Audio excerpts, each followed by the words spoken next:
The following program is presented by the Metropolitan Library Service Agency.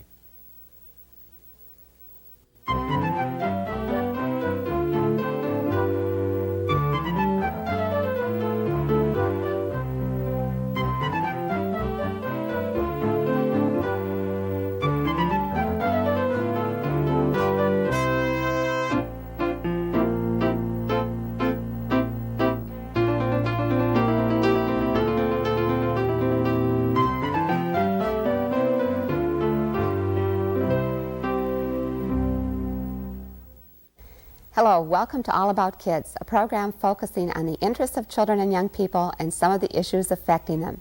Our guest today is Caron Chapman, who for 15 years has owned and managed Learn Me Books in St. Paul.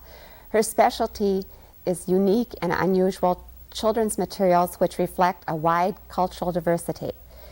Caron is also the current executive director of the Association of Booksellers for Children. In her past, she's been a children's services librarian in a public library. She brings a wealth of experience and expertise in children's literature to our program today. Hello.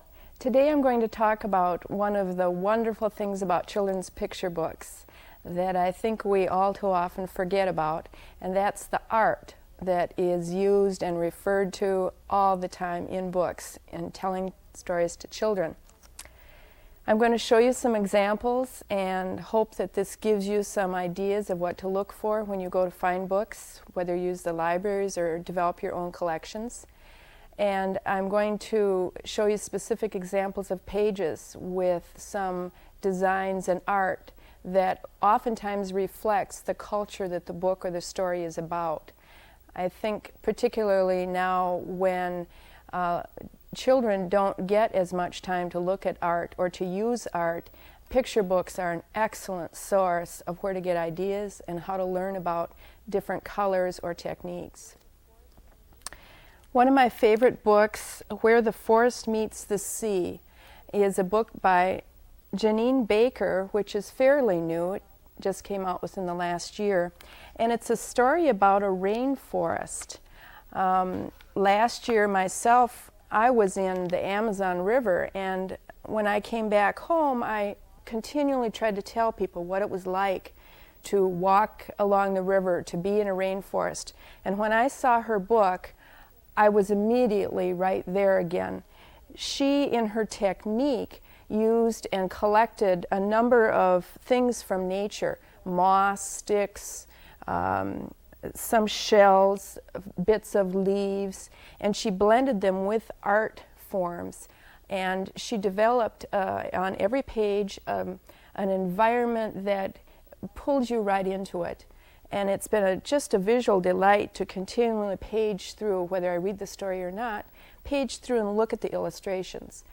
And this seems to me to be a wonderful example of how we can be transported into another environment just by looking and observing the art that's used in this particular book for children, although us adults like it too.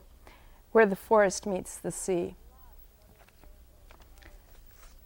There are lots of other examples of cultural art in picture books. One of the people who has done this for years is Gerald McDermott, and he wrote and illustrated Arrow to the Sun, a Pueblo Indian tale, years ago, and in fact he also made a video of the story. And he not only studied the culture, but as well as the art, but he incorporated the colors and the designs.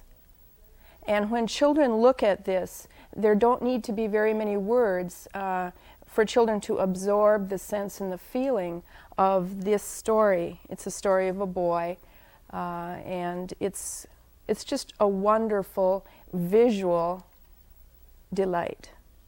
That's Arrow to the Sun by Gerald McDermott. I think in Minnesota here we're particularly blessed with lots of lore and lots of examples of American Indian art, and we sometimes travel through and live in and visit lots of areas in the Midwest that we can see and feel what the American Indians have put into their art and their motifs and designs for years. Stephen Gamel has recently illustrated this book, Dancing Teepees, which was a book of poetry selected by Virginia Driving Hawk Sneeve. And of course, Stephen Gamel is a St. Paul illustrator, so he's a favorite with a lot of us. But in this book, Dancing Teepees, he has pulled lots of the designs that we find, whether it's in beadwork, in moccasins, whether it's in painting on teepees, whether it's in just the designs and the shapes that the various Plains Indians have used. And he puts them on the page. Now, children can very easily take cut paper, colored paper, cut it, change it, crinkle it, whatever they want to do to duplicate and make their own designs, or to take watercolors and come up with their own designs. This is a poem about butterflies, and in fact you can see a butterfly in this design. And children can take the ideas and make their own butterfly designs. So this is an example of a book that not only talks about and illustrates the text and the story, but it can be an example of what children can do on their own.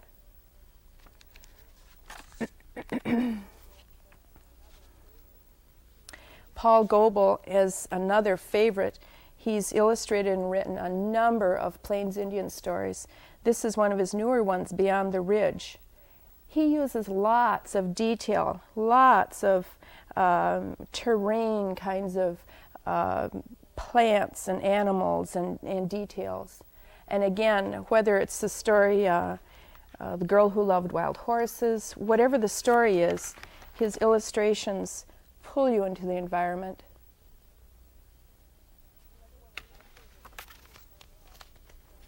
Another one of my favorites is Peter Parnell, and Byrd Baylor writes a lot of his stories, or the text to the stories. This one, The Desert Is Theirs, is a wonderful example of how the story does reflect the illustrations. He uses watercolors and pen and ink, and again, it looks like you're in the Southwest. You feel the hot sun coming down on you. And they've written a number of stories together, and each one of them is quite a visual delight. I'm in Charge of Celebrations is another one of theirs. This is another page spread from The Way to Start a Day. And it's a wonderful story of the sun coming up and some real kind of ritual celebrations. Both this one and I'm in Charge of Celebrations talk about the specialness of being outside, of observing nature, animals or plants.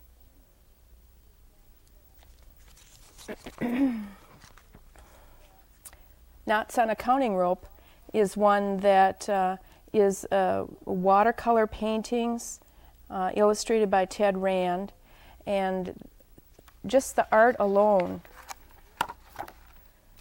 is very rich and powerful.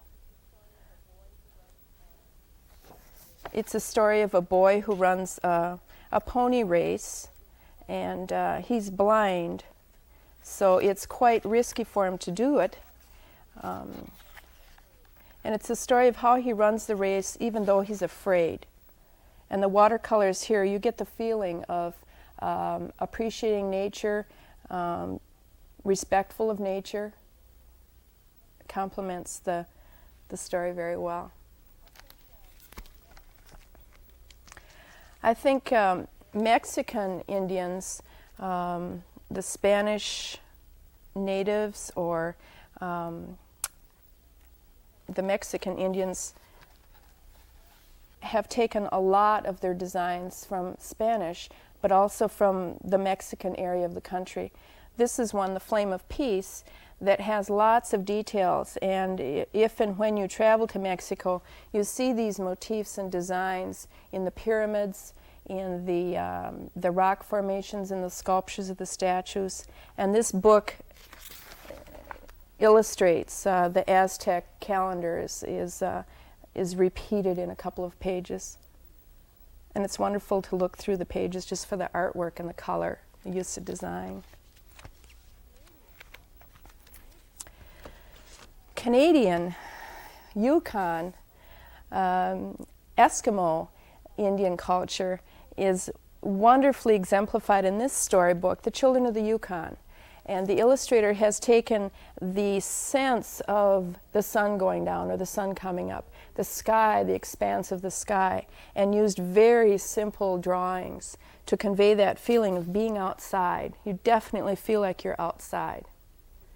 And appreciating and respecting the mountains or the ocean or the sun is very much a part of looking at the pictures and reading the stories.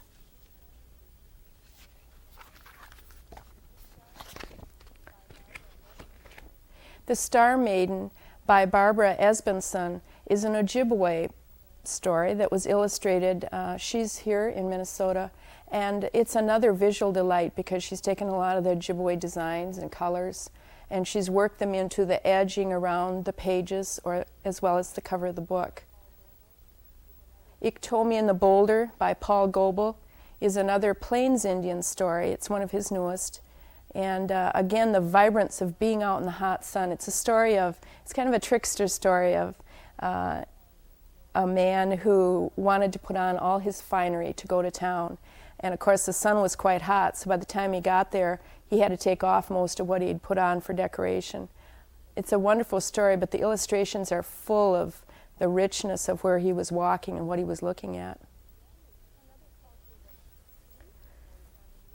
Another culture that's recently and wonderfully duplicated in children's picture books are the Asian cultures, whether it's Japan or China, Korea. Lots of excellent examples of art are being reproduced now in the children's books. Demi is an illustrator who has been producing books for quite a while. This is one of his newer ones, Demi's Reflective Fables.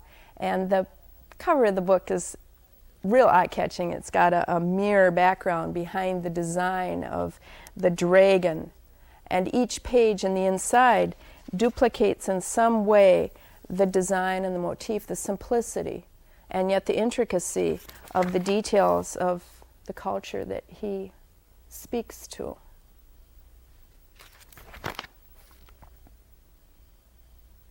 They're all quite enchanting and bewildering. Gerald McDermott took a Japanese folktale, The Stonecutter, and he looked at the art that the Japanese were using, and he duplicated in the book the simplicity and the richness of the color, the form.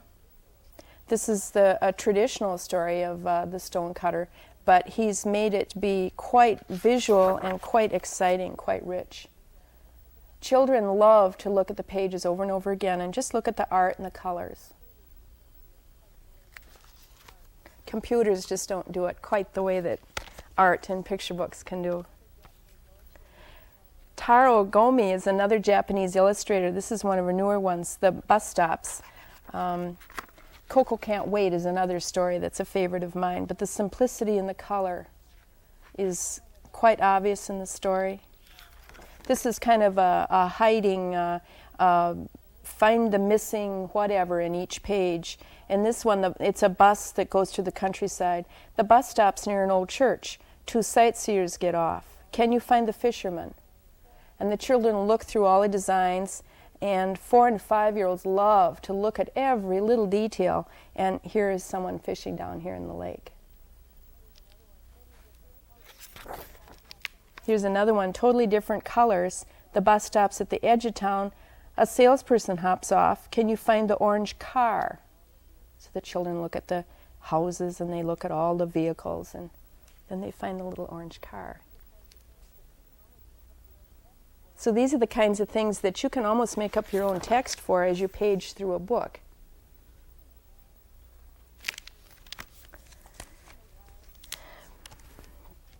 Painter and the Wild Swans is a book that could be read over and over and over again. There is so much in it. It's written by Claude Clement, and the pictures, illustrations are by Frederick Clement. And it again is an Asian folktale. And it's a story, it's actually taken from a poem or traditional, it's a story of a Japanese painter. And in the illustrations, you see the designs and you just feel like you're immediately in Japan. The trees, the vegetation, the mountains, and then there are Japanese characters on each page. So you can look at it for the culture, you can look at it for the art, and then the story itself is a story of a man who wants to paint swans. And he finds that the only way to really get to know them is to really follow them and observe them. And the watercolors in the illustrations are so soft that you get the feeling of what it would be like to observe swans, to be very quiet, to go to where they live and where they fly and where they eat. He gets in a boat and he travels across the lake to where he can observe them. And he has a problem with the boat, and then it capsizes. He finds himself sort of stranded, and it's very cold because the water was cold. And he covers up, and eventually the swans come to that very area of the lake where he is, and he's still cold, and the swans are right in front of him, and they're watching him, and they're looking at him. And by the end of the story, the illustrations indicate that he himself has died, and the shape is very much like a swan. And the idea is that he has become a swan. I used this story with a little boy who was 7 years old, and I thought, maybe the story's too much. I know he liked the art, but the story was too much. He understood it, he wanted it again, and he's asked for it a number of times because there's so much in it. There's so much power in the illustrations as well as in the text. So that's The Painter and the Wild Swans, a gift. Anno's Mysterious Multiplying Jar. There are probably 8 or 10 books now by Anno, and each one of them is just filled with details. Sometimes it's of people and how they live and what they're doing. And sometimes the books are full of just designs. They could be optical illusions. Here's a page that talks about within each cupboard there were 9 boxes. So the children, of course, count the boxes. And then they look in the boxes. Within each box there were 10 jars. And of course this is Asian design and pottery. Children could go to a museum and find pottery like this. And this could be something they could have at home and look at and refer to. If they were doing a watercolor picture and they wanted to put lots of detail in something, they could look at a book like this and get some ideas for color. And then of course you look in each jar and there's something in each jar.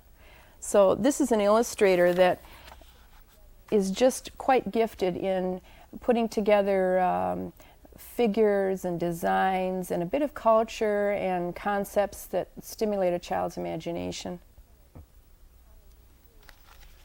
This one is Anno's Mysterious Multiplying Jar.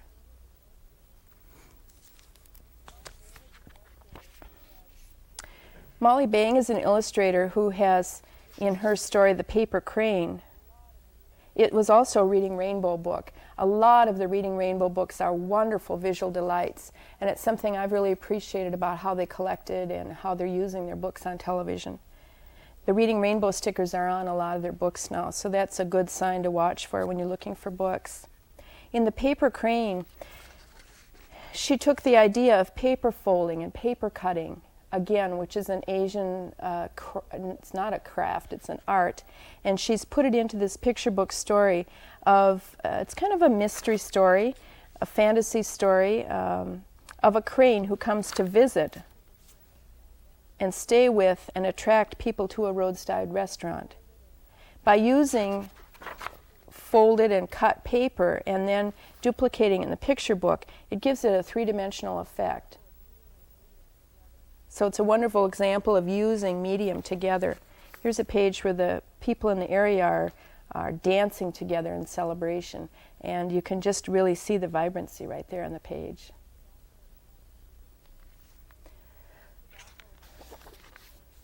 In fact, Sadako and the Thousand Paper Cranes is a book that, here's a folded paper crane on the back, Sadako is a picture book store and a reading book store. There are a couple editions of A Little Girl Who Folds 1,000 Paper Cranes, and lots of children are learning to do paper folding by using that book because it's inspiring. It makes you immediately want to take a piece of paper and fold a paper crane, make a collection, every color you can find.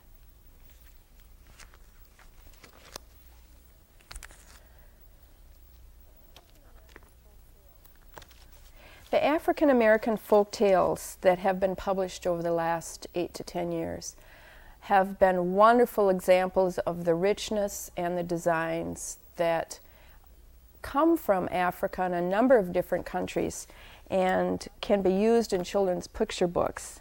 Anansi the spider, Gerald McDermott took the basic idea of the Anansi story, and he took the Ashanti designs and cultural patterns that they use, and he put them together into this story. And each spider, in fact, has a visual design that reinforces the name for the spider brother. And the children come to associate them together. Let's see if I can find a page here where there's an example. Well, here's Road Builder. And Road Builder is building a road, and the design in his little body mirrors the design of the road. Another one of the brothers is Cushion, and Cushion is very soft. And on the page where Cushion does his little thing, the design is duplicated over and over again, the softness. So the colors as well as the designs are quite rich.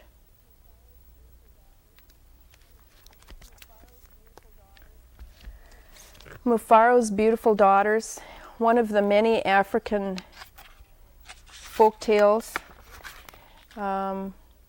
This one was written by John Steptoe and illustrated by John Steptoe.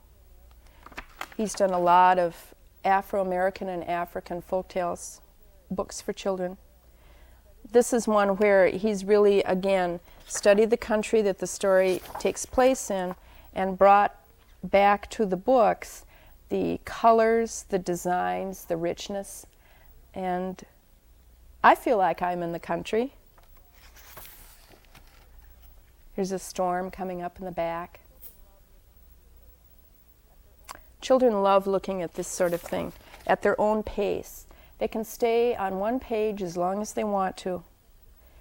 They can see all the details, or they can just get the quick feeling of being in the environment.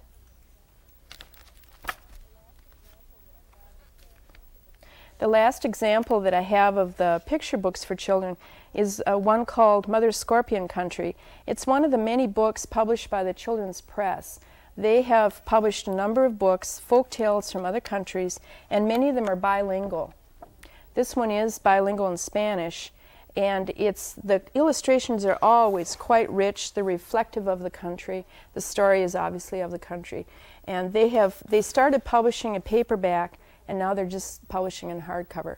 Usually it goes the other way around, but they are a publisher that's done a wonderful job of bringing culture to children's books. A lot of different South American and Central American stories. This one is from Nicaragua. So publishers, some do a great job. Here's another one from Children's Press, The Legend of Food Mountain. They do a consistently good job of researching the art, researching the text. And many books depends on the illustrator, the writer and the illustrator. Stephen Gamel has just developed a wonderful sense of Plains Indians and the designs and the colors. I think we all appreciate the culture a whole lot more when we can see the art. And the art in the children's picture books are definitely powerful, they're respectful, and there are many, many more like this. When Panda Came to My House, a Chinese story, that one isn't here today, but that's another one that's pretty easy to get in the library. And I think children miss out if they don't have examples of art like this, because it's so imaginative and it stimulates them so well. It might take a little longer to find books like this, but I like to think it's worthwhile. And then those special books can be the birthday presents, and they can be with a child through adolescence and through adulthood, and they can be a treasure for anyone to pass on to someone. So I hope that today that I've given you some ideas of what to look for when you look at children's books. If you don't have children in your life every day, you can certainly go through the children's book section of a library, find examples, and just sit and look at the art, look at the color. You don't have to read the words to get into the sense of where you are. You can look at the artwork. And many, many cultures are waiting to be tapped yet for their artwork. These books have all come out in the last 2 or 3 years. And hopefully more of them will come out in paperback, like the Paper Crane, because I think that means that even more people can use them and hang on to them, take them on those car trips and whatever they're going to do with them. But for now, I think we've got a wonderful start on learning about culture, learning about art through using children's picture books that really aren't for children after all. You and the children in your lives will enjoy sharing some of the books Caron has talked about today. Check for them in your local bookstore or your local public library. Thanks for joining us on All About Kids. Please tune in again.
This has been a presentation of Hennepin County Library in conjunction with the Twin Cities Metropolitan Library Service Agency. We thank you for watching, and we hope you visit your public library often.